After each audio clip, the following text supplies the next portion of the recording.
കാശ്മീരിൽ നിന്നൊരു കവിത എന്നൊരു നാടകം ഉണ്ടായിരുന്നു എന്റെ ചെറുപ്പത്തിൽ. അന്നത്തെ ഡയലോഗുകൾ ഇന്ന് ഓർമ്മയുണ്ട് ആ നാടകം കണ്ടപ്പോൾ. അതിലൊരു പ്രസിദ്ധമായ ഒരു ഡയലോഗാണ്, പ്രതിപക്ഷ നേതാവിനോട് പോലും ഈ ചതി ചെയ്യരുത് കേട്ടോ എന്ന്. നമ്മുടെ പിണറായി വിജയന്റെ മുഖം കാണുമ്പോൾ സത്യത്തിൽ അതാണ് ഓർമ്മ വരുന്നത്. അദ്ദേഹം മാത്യു കൊഴുന്താടനോട് പറയുന്നു, എന്നാൽ എന്റെ മാത്യു എന്നോട് ഈ ചതി ചെയ്തല്ലോ എന്ന്. മാസപ്പടി വിവാദവുമായി ബന്ധപ്പെട്ട് തനിക്ക് യാതൊരു ബന്ധവും ഇല്ല എന്നും അത് മാത്രമല്ല PV താനല്ല എന്നും ആവർത്തിച്ച് പറഞ്ഞുകൊണ്ടിരുന്ന പിണറായി അദ്ദേഹത്തിന്റെ മണ്ടയ്ക്കിട്ടുള്ള ഒരു അടിയായിട്ടാണ് മാത്യു കൊഴുന്താടൻ കഴിഞ്ഞ ദിവസം കുറെ വിവരങ്ങൾ പുറത്തുവിട്ടത്.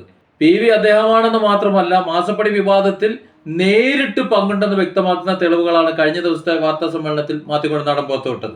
ആലപ്പുഴ തൃക്കുന്നപ്പുഴയിലുള്ള 60 ഏക്കർ സർക്കാർ ഭൂമി വീണ വിജയന്റെ, പിണറായിയുടെ മകൾ വീണ വിജയന് 1,72,00,000 രൂപ മാസപ്പടി നൽകിയ CMRL നൽകാനായിട്ട് പിണറായി വിജയൻ ഇടപെട്ടതിന്റെ, അതായത് ആ ഭൂമിയിൽ നിന്ന് കരിമണൽ നീക്കുന്നതുമായിട്ട് ബന്ധപ്പെട്ട് അല്ലെങ്കിൽ കരിമണൽ എടുക്കുന്നതുമായിട്ട് ബന്ധപ്പെട്ട് പിണറായി നേരിട്ട് ഇടപെട്ടതായിട്ടുള്ള രേഖയാണ് മാത്യു കൊഴുന്താടൻ പുറത്തുവിട്ടത്. ഇതിനു വേണ്ടി ഭൂപരിധി നിയമത്തിൽ ഇളവ് വരുത്തിയിട്ട് ഭൂമി നൽകാനുള്ള അപേക്ഷയിൽ റവന്യൂ വകുപ്പിന്റെയും തോട്ടപ്പള്ളി കരിമണൽ ഖനനത്തിന് അനുമതി നൽകുന്ന അപേക്ഷയിൽ ഇറിഗേഷൻ വകുപ്പിനെയും മറികടന്ന് മുഖ്യമന്ത്രി CMRLനെ വഴിവിട്ട് സഹായിച്ചതിന്റെ തെളിവുകളാണ് വാർത്താ സമ്മേളനത്തിൽ മാത്യു കൊഴുന്താടൻ നിരത്തിയത്. CMRLനും അതുപോലെ KRMELനുമായിട്ട് മുഖ്യമന്ത്രി നിയമവിരുദ്ധമായി കൂടുതൽ ഇടപെടലുകൾ നടത്തി. KRMEL തോട്ടപ്പള്ളിയിൽ ഭൂമി വാങ്ങിയിരുന്നു. അതായത് KRMEL ഈ CMRLന്റെ പ്രൊമോട്ടറാണ്. അപ്പോൾ ആ ഭൂമി ഇടപാടിൽ ദുരൂഹതയുണ്ടെന്നാണ് മാത്യു കൊഴുന്താടൻ പറയുന്നത്. നിലവിലുള്ള ഭൂപരിധി നിയമങ്ങളെല്ലാം ലംഘിച്ചിട്ടാണ് ഈ പരിപാടി നടന്നിട്ടുള്ളത്. നമ്മൾ മനസ്സിലാക്കേണ്ടത്, ഭൂപരിഷ്കരണ നിയമം എന്ന് പറയുന്നത് CPMന്റെ നേട്ടമായിട്ടാണ് അവതരിപ്പിക്കുന്നത്, അല്ലെങ്കിൽ അവർ അവകാശപ്പെടുന്നത്. ആ അവകാശപ്പെടുന്ന CPMന്റെ സകല നയങ്ങളും കാറ്റിൽ പറത്തിയിട്ടാണ് ഈ മുഖ്യമന്ത്രി കരിമണൽ കമ്പനിക്ക് വേണ്ടിയിട്ട് നേരിട്ട് ഇടപാടുകൾ നടത്തിയത്. ഇവിടെ 1,72,00,000 രൂപ വീണ വിജയന് ലഭിച്ചു എന്ന് നമ്മൾ പറയുമ്പോൾ മാത്യു കൊഴുന്താടൻ പറയുന്നത് ആ 1,72,00,000 അവിടെ നിൽക്കട്ടെ, 100 കോടിയോളം രൂപ പിണറായി വിജയന് ഈ ഇനത്തിൽ കൈക്കൂലിയായിട്ട് പ്രതിഫലമായിട്ട് ലഭിച്ചു എന്നാണ് പറയുന്നത്. ഇന്ററിം സെറ്റിൽമെന്റ് ബോർഡ് പരാമർശിച്ചിട്ടുള്ള 135 കോടിയുടെ ഇടപാട് നടന്നതായിട്ടുള്ള ചില പരാമർശങ്ങളുണ്ട്. ആ 135 കോടിയുടെ ഇടപാടുകളിൽ ഭൂരിഭാഗവും നൽകിയത് PVക്കാണ് എന്ന പരാമർശമുണ്ട്. ആ PV പിണറായി വിജയൻ അല്ല എന്ന് തെളിയിക്കണമെന്നുണ്ടെങ്കിൽ തന്റെ MLA സ്ഥാനം രാജിവെക്കുമെന്നാണ് മാത്യു കൊഴുന്താടൻ പറയുന്നത്. ഈ വെല്ലുവിളി ഏറ്റെടുക്കാൻ പിണറായി വിജയന് കഴിയുമോ? നേരത്തെ നാഴികയ്ക്ക് 40 വട്ടം പറഞ്ഞല്ലോ ആ PV താനല്ല, ആ PV താനല്ല എന്ന്. തെളിയിക്കേ. ആ PV താനല്ല എന്ന് തെളിയിച്ചു കഴിഞ്ഞാൽ MLA എന്ന നിലയിൽ മാത്യു കൊഴുന്താടൻ ഈ പടി ഇറങ്ങി പൊയ്ക്കൊള്ളുമല്ലോ, പിന്നെ ശല്യം ഉണ്ടാവില്ലല്ലോ. എന്താണ് CMRL ആദ്യം പറഞ്ഞത്? കൈവശം വെക്കാവുന്ന ഭൂമിയുടെ പരിധിയിൽ ഇളവ് വേണമെന്നാണ്. എന്നാൽ മാനദണ്ഡങ്ങളൊന്നും പാലിക്കാതെയാണ് അത്തരത്തിലുള്ള ഒരു പ്രോജക്റ്റ് തട്ടിക്കൂട്ടിയതെന്ന് ചൂണ്ടിക്കാണിച്ചിട്ട് ജില്ലാതല സമിതി ആ പ്രോജക്റ്റ് നിരസിച്ചു. ജില്ലാ സമിതി നിരസിച്ചിട്ടും അതേ അപേക്ഷ, ആ ഒരു പ്രോജക്ട് റിപ്പോർട്ട് വീണ്ടും ജില്ലാ സമിതിക്ക് സമർപ്പിക്കാൻ വേണ്ടി മുഖ്യമന്ത്രി വീണ്ടും അവസരമൊരുക്കാണ്. അങ്ങനെയാണ് ടൂറിസം അടിസ്ഥാനപ്പെടുത്തിയിട്ടുള്ള മറ്റൊരു പ്രോജക്റ്റ് തയ്യാറാക്കിയിട്ട് CMRL വീണ്ടും കൊണ്ടുവന്ന് സമർപ്പിക്കുന്നത്. ഇവിടെ നമ്മൾ പ്രത്യേകം മനസ്സിലാക്കേണ്ടത് KRMEL ആണ് ഈ ഭൂമി ആവശ്യമുണ്ട് എന്ന് കാണിച്ചു ആദ്യം സർക്കാരിനെ സമീപിക്കുന്നത്. ഈ അപേക്ഷകളൊക്കെ നിരന്തരം ഇങ്ങനെ വെക്കുന്നുണ്ടെങ്കിലും ഇത് ശരിയല്ല എന്ന് കണ്ട് ഓരോ തവണയും അത് നിരാകരിക്കപ്പെട്ടു, അത് വലിച്ചെറിയാണ് ചെയ്തത്. അങ്ങനെ വലിച്ചെറിയപ്പെടുന്ന അവസ്ഥയിലാണ് ഈ കുടുമുടുക്കയും എല്ലാം വാരിക്കെട്ടിയിട്ട് മുഖ്യമന്ത്രിയെ സമീപിക്കുന്നത്, CMRL അടക്കം.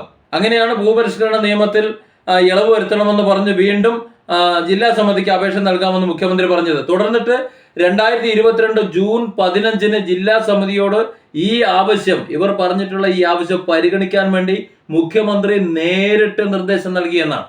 പിന്നീടാണ് കഥ നടക്കുന്നത്. തോട്ടപ്പള്ളിയിൽ നിന്ന് മാത്രം CMRL കുഴിച്ചെടുക്കുന്നത് 40,000 കോടി രൂപയുടെ കരിമണലാണ്. സംസ്ഥാനത്തെ മുഴുവൻ സാമ്പത്തിക പ്രതിസന്ധിയും അവസാനിപ്പിച്ച് തീർത്ത് പൂർണ്ണമായും അത് പരിഹരിച്ച് സാമ്പത്തികമായി നമ്മൾ ആഗ്രഹിക്കുന്ന വിധത്തിലേക്ക് എത്തിക്കാൻ കഴിയുന്ന അത്രയധികം ധാതു സമ്പുഷ്ടമായ കരിമണൽ അതിന് തുച്ഛമായ വിലയ്ക്ക്, നിസ്സാര വിലയ്ക്കാണ് മുഖ്യമന്ത്രി എഴുതി കൊടുത്തത്.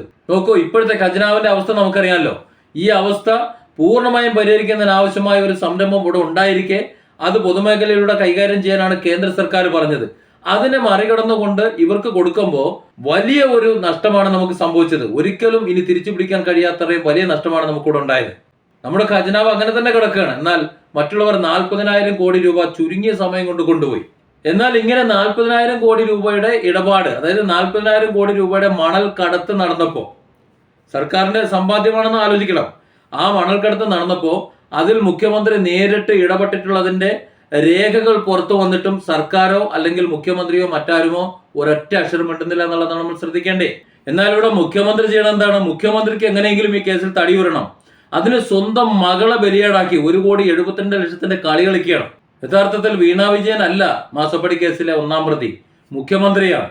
ഇവിടെ മുഖ്യമന്ത്രി തന്റെ മകളെ രക്ഷപ്പെടുത്താൻ ശ്രമിക്കുമ്പോൾ മകളോട് ഒരല്പമെങ്കിലും സ്നേഹമോ അല്ലെങ്കിൽ ഒരു പിതാവ് എന്ന നിലയിൽ ഉത്തരവാദിത്വം ഉണ്ടെന്നുണ്ടെങ്കിൽ ഈ കുറ്റം സ്വന്തം തലയിൽ വരേണ്ട ഈ കുറ്റം സ്വയം ഏറ്റെടുത്തുകൊണ്ട് മകളെ രക്ഷപ്പെടുത്താണ് വേണ്ടത്. മാത്യു കൊഴുന്താടന്റെ വാക്കുകൾ എന്താ അർത്ഥവത്തല്ലേ? അതിൽ ന്യായമില്ലേ? ഇത് സംബന്ധിച്ച് മാത്യു കൊഴുന്താടൻ അടിയന്തര പ്രമേയത്തിന് നിയമസഭയിൽ അനുമതി തേടുമ്പോൾ അത് നിഷേധിക്കുകയാണ് ചെയ്തിട്ടുള്ളത്. വേണമെങ്കിൽ ഇതൊക്കെ വ്യക്തമാക്കിക്കൊണ്ട് മുഖ്യമന്ത്രിക്ക് നിയമസഭയിൽ മറുപടി നൽകാമായിരുന്നു. എന്നാൽ ഈ വിഷയം സഭയിൽ വെക്കുമ്പോൾ അതിന് ഒരു കാരണവശാലും അനുമതി നൽകില്ല. മുഖ്യമന്ത്രി സഭയിൽ വരില്ല എന്ന് മാത്രമല്ല, ഷംസീറിന്റെ കയ്യിൽ ഇതൊന്നും വരരുത്, ഇതൊന്നും ചെയ്യരുത് എന്ന് എഴുതി കൊടുത്തുകൊണ്ട് വേഗം അവിടുന്ന് സ്കൂട്ടാകുകയാണ് ചെയ്യുന്നത്. മാത്യു കൊഴുന്താടനെ എവിടെയും എങ്ങനെയും കുരുക്കാൻ ശ്രമിക്കുമ്പോൾ അദ്ദേഹം ചെയ്യുന്നത് പൊതുജനങ്ങളോട് വിളിച്ചു പറയുന്നതാണ്. നമ്മളത് നേരത്തെയും കണ്ടതാണ്. അദ്ദേഹത്തിന്റെ തറവാട്ട് വീട്ടിലെ മണ്ണിട്ട്, അനധികൃതമായ നിലം മണ്ണിട്ട് നികത്തി വേറെന്തൊക്കെ നിർമ്മാണ പ്രവർത്തനങ്ങൾ നടത്തി എന്നൊക്കെ ആരോപിച്ചുകൊണ്ട് അദ്ദേഹത്തിന്റെ അളവും മറ്റു കാര്യങ്ങളുമായി നടന്ന സമയത്ത് അതിന്റെ മുറയ്ക്ക് നടക്കട്ടെ, സർക്കാർ അളവും കാര്യങ്ങളും നടക്കട്ടെ. പക്ഷെ എന്താണ് വാസ്തവമെന്ന് അവർ തെറ്റിദ്ധരിപ്പിക്കുന്നതിന് മുമ്പ് ജനം അറിയണം എന്ന് മനസ്സിലാക്കി അദ്ദേഹം ചെയ്തത് നമ്മൾ കണ്ടതാണ്. ഡ്രോൺ ക്യാമറ അടക്കം കൊണ്ടുവന്ന് ആ പ്രദേശം മുഴുവൻ ഷൂട്ട് ചെയ്ത് ഓരോന്നും എക്സ്പ്ലെയിൻ ചെയ്തു. എന്നിട്ടോ ചിന്നക്കനാലിൽ എന്തൊക്കെയോ വലിയ വിഷയമുണ്ടോ എന്ന് പറഞ്ഞപ്പോൾ അദ്ദേഹം ചിന്നക്കനാലിൽ പോയി ഡ്രോൺ വിഷ്വൽ അടക്കം മുഴുവൻ കാര്യങ്ങളും അന്ന് കാണിച്ചെന്ന് നമ്മൾ കണ്ടു. തീർന്നില്ല, അതിൽ ഉൾപ്പെടാത്ത പല ഭാഗം അവിടെ നിർമ്മാണ പ്രവർത്തനങ്ങൾ നടത്തി, ചുറ്റുമതിൽ കെട്ടി, 50 സെന്റ് കൈയടക്കി വെച്ചിരിക്കുന്നു എന്നൊക്കെ പറഞ്ഞ് വീണ്ടും പ്രശ്നങ്ങൾ ഉണ്ടാക്കിയപ്പോൾ മാധ്യമപ്രവർത്തകരെ നേരിട്ട് ചിന്നക്കനാലിലേക്ക് ക്ഷണിച്ച് അവിടെ ഓരോ അതിലും മുക്കും മൂലയും കാണിച്ചു കൊടുത്ത് അതിന്റെ മുനയൊടിച്ച് നമ്മൾ കണ്ടതാണ്. ഇവിടെ നിയമസഭയിൽ മാത്യു കൊഴുന്താടന്റെ ചോദ്യത്തിന് മറുപടി പറയാൻ ശ്രമിച്ചാൽ മുഖ്യമന്ത്രിക്ക് എന്നല്ല ആരും കുറച്ച് വെള്ളം കുടിക്കും. അത് അവർക്കറിയാം. അതുകൊണ്ടാണ് ആ പ്രമേയത്തിന് അനുമതി കൊടുക്കാത്തത്. അതുകൊണ്ട് സ്വാഭാവികമായും ഏറ്റവും വലിയ കോടതി ഇവിടുത്തെ ജനങ്ങളാണല്ലോ. ആ ജനകീയ കോടതി തീരുമാനിക്കട്ടെ എന്ന് കൊഴുന്താടൻ പറയും. സ്വാഭാവികമാണ്. ഇത് സംബന്ധിച്ച് ആർക്കെങ്കിലും പരസ്യ സംവാദം നടത്തണോ? ആകാം. ഇവിടെ പി രാജീവ് ഉണ്ട്, അതുപോലെ MP രാജേഷ് ഉണ്ട്. ഇവരൊക്കെ മന്ത്രിമാരാണല്ലോ. വേണമെങ്കിൽ അവർ വരട്ടെ, നമുക്ക് പരസ്യമായി സംവദിക്കാം, തയ്യാറുണ്ടോ എന്ന് വെല്ലുവിളിക്കുകയും ചെയ്യുന്നു. ഏതായാലും എനിക്ക് പറയാനുള്ളത്, PV താനല്ല എന്ന് മുഖ്യമന്ത്രി പിണറായി വിജയൻ നേരത്തെ പറഞ്ഞതാണ്. ആ പറഞ്ഞതൊരു അല്പമെങ്കിലും വാസ്തവമുണ്ടെങ്കിൽ, അതിൽ ഉറച്ചു നിൽക്കുന്നുണ്ടെങ്കിൽ ഈ വിഷയം ഏറ്റെടുത്തുകൊണ്ട് മാത്യു കൊഴുന്താടന്റെ MLA സ്ഥാനം തെറിപ്പിക്കാൻ വേണ്ടി മുഖ്യമന്ത്രി തന്നെ നേരിട്ടിറങ്ങണം.